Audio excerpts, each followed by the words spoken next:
आज world history की class है और हमने अमेरिका की क्रांति पढ़ी थी, फ्रांस की क्रांति पढ़ी थी और इसका जो इफ़ेक्ट है पूरे यूरोप पर ये भी हमने देखा था। Today we are discussing about the Napoleon Bonaparte.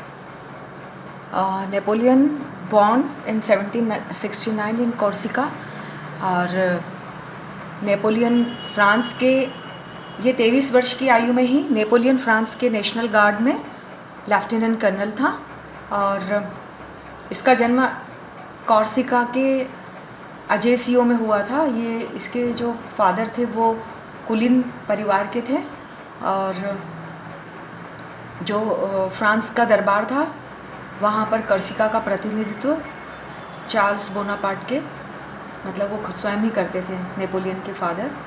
और इस तरह से हम यहाँ पर आगे वो नेपोलियन का देखते हैं कि किस तरह से फ्रांस की क्रांति नेपोलियन के उदय तक पूरी अराजकता में परिवर्तित हो चुकी थी। जैकोबियन दलों की प्रतिद्वंदिता और उसके परिणाम स्वरूप आतंक का राज्य, रेन ऑफ द टेरर हो गया था, जिसमें सभी जो रास्पेबियर मारा गया था और सभी ये सोच रहे थे कि किस तरह से किसी एक बुद्धिमान और एक जिसके अंदर नेतृत्व की क्षमता है, ऐसी किसी व्यक्ति के रूप में जो है कोई फ्रांस को अपने हाथों से जो है संचालन करे।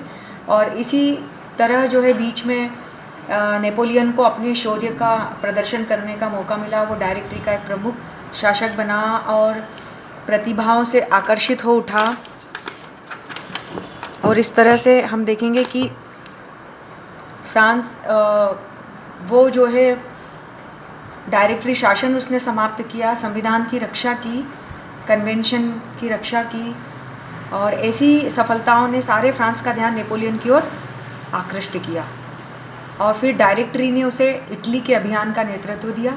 जब वो इटली का नेतृत्व अभियान का नेतृत्व उसने 2 मार्च 1796 को किया था और एक सप्ताह के बाद जो है फिर वो उसने अपनी सेना सहित इटली में प्रवेश किया। और बाद में हमने देखा है कि 1804 में 1799 में डायरेक्टरी रूल का अंत किया, फ्रांस का काउंसलर बना 1799 को ही, और 1804 में उसने फ्रांस में स्वयं को शासक घोषित कर लिया। तो ये 1804 की बात है। हम थोड़ा सा इटली अभियान की तरफ जाएंगे कि किस तरह से उसने इटली अभियान किया और उसके बाद में फिर वो जो है शासक बना। तो शासक 1804 में बना, उसके पहले 1799 में उसने पहले इटली का अभियान किया। तो इटली अभियान में उसने बहुत सारी सैनिक जो अपनी क्षमताएं हैं और प्रशासनिक क्षमताओं का उसने अपना जो है प्रदर्शन किया था। और फ्रेंच सेना इटली को हमेशा से उसने ये चाहा था कि वो ऑस्ट्रिया और प्रशा पर अपनी विजय हासिल करे, इटली पर अपनी विजय हासिल किए और उसने ये किया भी। और नेपोलियन ने बहुत सारे युद्ध किए इस तरह से, ऑस्ट्रिया को पराजित किया और इधर जो है पेरिस में भी उसने किसी प्रकार का आदेश नहीं लिया था, परंतु बिना आदेश के ही उसने ये ऑस्ट्रिया और इटली और लोम्बार्डी और सिसाइल पाइन, जिनेवा, ये सभी गणतंत्र में परिवर्तित कर दिया और फ्रेंच नमूने पर एक विधान दिया। और नेपोलियन इन युद्धों में छोटे छोटे राज्यों को समाप्त कर बल्कि एक बड़ी इकाई में परिवर्तित करना चाहता था। लेकिन क्या हुआ कि इटली के लोग ये नहीं पसंद कर रहे थे कि नेपोलियन जो है छोटे छोटे राज्यों को समाप्त कर एक बड़ी यूनिट में उसको चेंज करना चाह रहा था। और इसी कारण जो है इटली उससे बहुत नाराज़ हुआ और उसमें एक नेशनल एक मूवमेंट खड़ा हो गया था इटली में, जो इतिहास में रिसोर्सिमेंटो के नाम से प्रसिद्ध है। ये जो नेशनल मूवमेंट हुआ था इटली में उसको रिसोर्सिमेंटो कहा जाता है और वो इतिहास में प्रसिद्ध भी है। जब इटली से अभियान से जब नेपोलियन वापस लौटा तो उसका बहुत स्वागत हो गया था, लेकिन फिर भी डायरेक्टरी जो थी वो उसका इतना ज़्यादा एक्सट्रीमिस्ट पावर था और मनमानी हरकत थी। एक्चुअली वो बहुत डिक्टेटर, उसके अंदर डिक्टेटरशिप थी, तो वो इस कारण उसकी प्रवृत्ति से डायरेक्टरी जो शासन था वो बहुत भयभीत हो गया और वो चाह रहा था कि फ्रांस को वो दूर रखने का उपाय करने लगी थी। और इस तरह से फिर बाद में 1798 में मतलब जो नेपोलियन बोनापार्ट है वो मिस्र के लिए उसने अपना अभियान किया और मिस्र गया। फिर उसने नील नदी के युद्ध में पूरे फ्रांसीसियों और सब पूरे युद्ध में सबको तितर बितर कर दिया।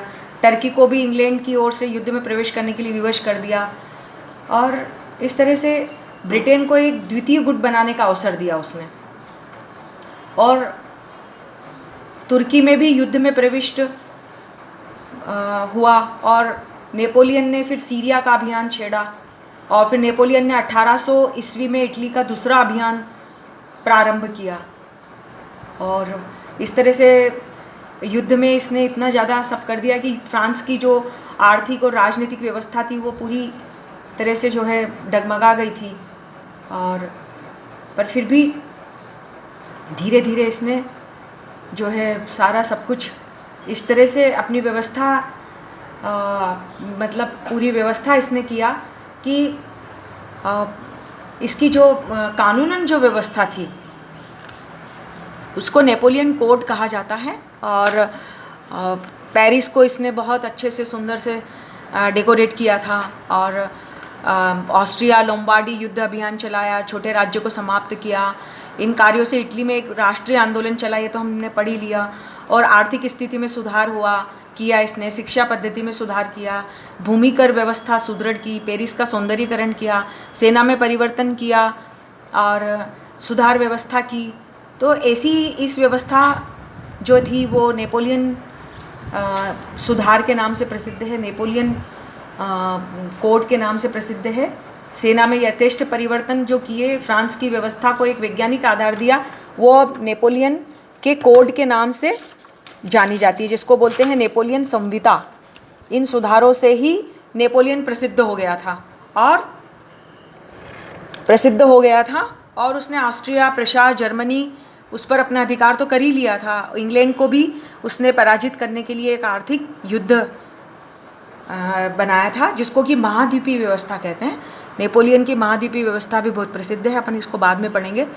तो आर्थिक युद्ध इसने किया जिसको नेपोलियन की कॉन्टिनेंटल सिस्टम या कॉन्टिनेंटल पॉलिसी कहते हैं। इसके अंतर्गत उसने नेपोलियन ने क्या किया था, इंग्लैंड का व्यापार यूरोप के सभी राष्ट्रों से बंद करवा दिया था, क्योंकि वो आर्थिक रूप से इंग्लैंड को कमज़ोर करना चाहता था, तोड़ना चाहता था।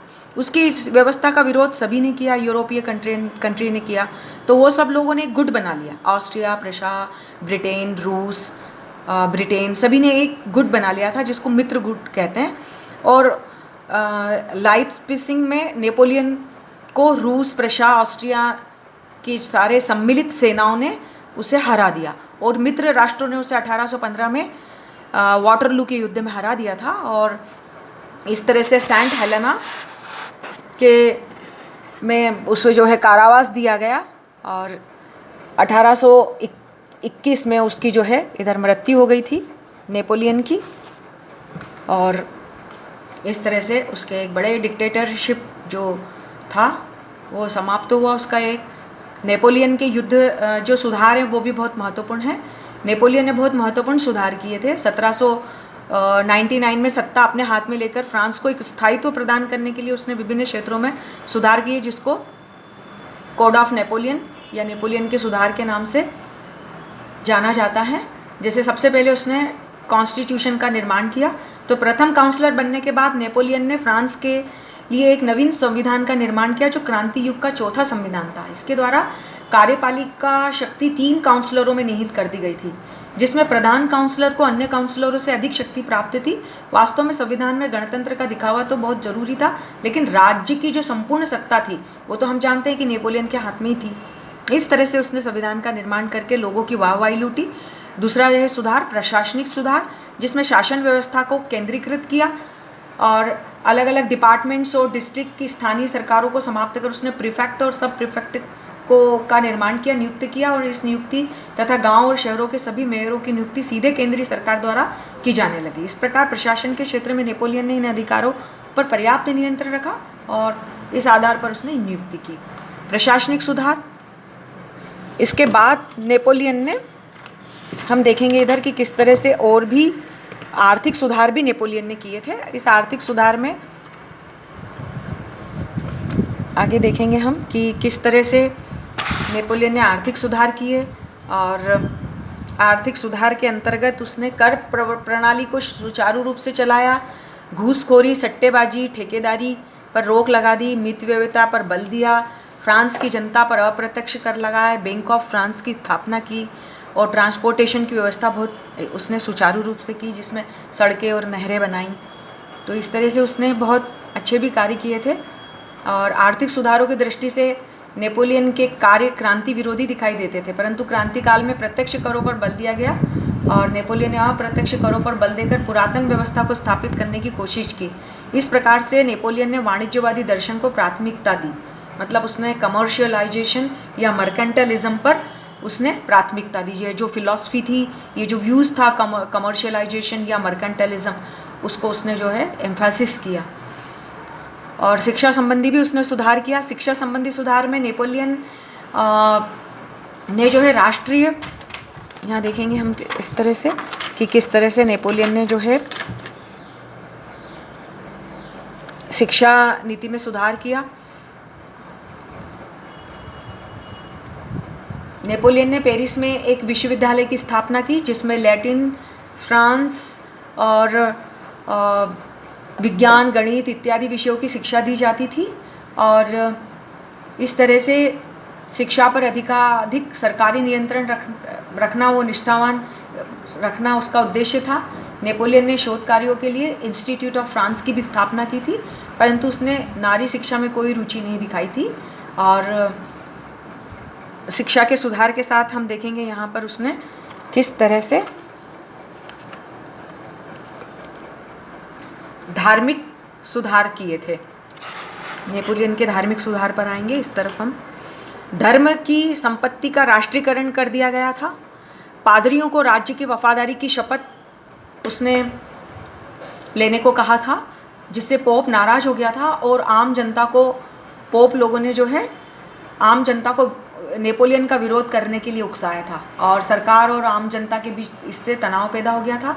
और नेपोलियन ने इसे दूर करने के लिए 1801 से पोप के साथ समझौता किया था, जिसे कॉन्कोरेट कहा जाता है। ये 1801 में पोप से एक समझौता किया था नेपोलियन ने, जिसे क्या कहा जाता है, कॉन्कोरेट समझौता कहा जाता है। और इसके ये प्रावधान थे, ध्यान से सुनेंगे। कैथोलिक धर्म को राजकीय धर्म के रूप में स्वीकार किया गया। बिशपों की नियुक्ति प्रथम काउंसलर के रूप में होगी और वे अपने पद में पोप द्वारा दीक्षित होंगे। शासन की स्वीकृति पर ही छोटे पादरियों की नियुक्ति बिशप करेगा।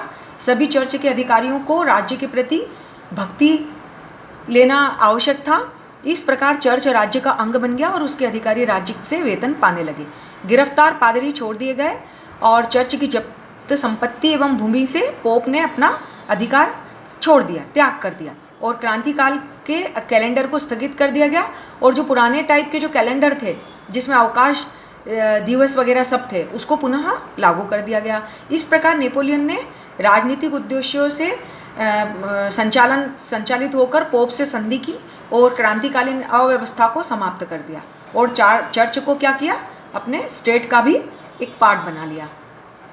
इस तरह से समझौते ये जो किए गए, इसके द्वारा नेपोलियन ने कैथोलिक धर्म को राज्य धर्म बनाकर राज्य के जो धर्मनिरपेक्ष, जो सोवेनिटी की जो भावना थी, तो राज्य को उसने जो है इस भावना को ठेस पहुंचाई। क्योंकि ज़रूरी नहीं कि सभी लोग, हमने धर्म सुधार आंदोलन में देखा था कि सभी लोग कैथोलिक धर्म नहीं मानते हैं, ये तो बहुत पुरातन पंथी थे। बाद में जो ये नियो रेनेसां जो चला था, जो काउंटर ये चला था धर्म सुधार, तो उसके अंतर्गत तो प्रोटेस्टेंटवादी थे।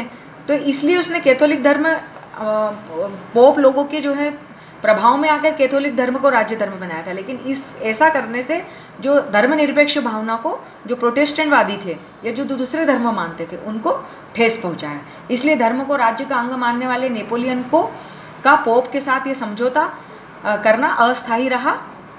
इस तरह से ये जो है यहाँ तक अपना पूरा हो गया। अब हम लोग जो है नेपोलियन संविधा पढ़ेंगे और नेपोलियन के पतन के कारण आगे पढ़ेंगे।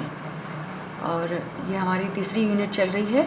महाद्वीपीय व्यवस्था पढ़ेंगे हम और फिर उसके बाद में वियना कांग्रेस पढ़ेंगे।